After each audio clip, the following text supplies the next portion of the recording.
Mai viste tutte insieme. Sono le 90 sculture futuriste esposte alla Galleria Civica Cavour di Padova, frutto della creatività di 26 artisti. Dal busto Duomo di Valdessarri al trittico di Balla alle 40 opere di Mino Rosso, artista piemontese omaggiato in questa esposizione.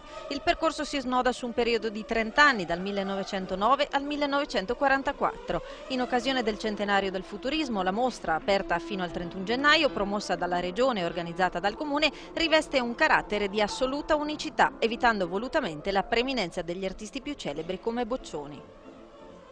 La cosa importante è che il centenario probabilmente aveva bisogno di una celebrazione sulla scultura, perché questa, tengo a ricordarlo, è comunque la prima mostra sulla scultura futurista mai realizzata nella storia, cioè quindi diciamo che a tutt'oggi non era mai stata fatta una mostra sulla scultura, mentre sono state fatte decine di mostre sulla scultura dedicate solo a Umberto Boccioni. Il Veneto anticipò il manifesto di Marinetti in 2 giornali veneti, l'Arena e la Gazzetta di Venezia anticipano le Figaro. Secondo punto, perché il Veneto è importante, è strategico, e questa mostra è importante perché è la prima mostra in assoluto sulla scultura futurista.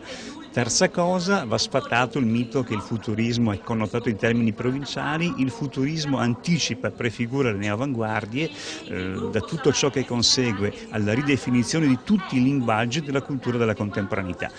Questa mostra lo dimostra egregiamente.